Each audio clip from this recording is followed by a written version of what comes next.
ఆరదస్సు ఆశీర్వాద కొಡ್ಲಿಕ್ಕೆ లెక్కింపడైనంత ఆశీర్వాదన దేవుడు ఇస్తారు. ಆದರೆ అయితే ನಿನ್ನನ್ನು ಶುದ್ಧಿ ಮಾಡು. మిమ్మల్ని శుద్ధి చేసుకోండి. ಯೆಹೋಶುವ ಹೇಳ್ತಾನೆ, యెహోషువ చెప్తాడు, ಇವತ್ತು ನಿಮ್ಮನ್ನ ಶುದ್ಧ ಮಾಡ್ಕೊಳ್ಳಿ. ఈ రోజు మిమ్మల్ని శుద్ధం చేసుకోండి. ಇವತ್ತು ನಿಮ್ಮನ್ನ ಪವಿತ್ರಪಡಿಸಿಕೊಳ್ಳ್ರಿ. ఈ రోజు మిమ్మల్ని పవిత్రపరచుకోండి. ಗಮನಿಸ್ರಿ, గమనించండి. 2 ಗಂಟೆ 3 ಗಂಟೆ ಆರಾಧನೆ ಮಾಡಿ ಹೋಗುವಂತದಲ್ಲ ಇದು.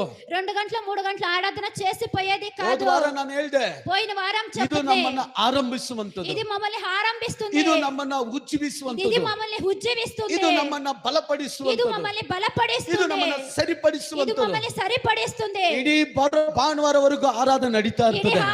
ఇదే ఆదివారం కూడా మనం ఆరాధన చేస్తా ఉండాలి. ಮುಗಿಸ್ಬಿಟ್ಟು ಹೋಗಕ್ಕಲ್ಲ ಬಂದಿದ್ದು, ಆರಂಭಿಸಿ ಹೋಗಕ್ಕೆ ಬಂದಿರೋದು. ముగిసిపోయేదానికి వచ్చినది కదా, ಈ 3 ఆరంభించడానికి ಗಂಟೆ వచ్చినది. ಆರಾಧನೆ, ಪ್ರಾರ್ಥನೆ, ವಾಕ್ಯ ಭಾಗ ನಮ್ಮನ್ನ ಈ ವಾರ ಪೂರ್ತಿ ನಡೆಸುವಂತದ್ದಾಗಿದೆ. ఈ ఆరాధన, ఈ వాక్యం, ఇది వార పూర్తి మమ్మల్ని నడిపిస్తుంది. ఆ వాక్య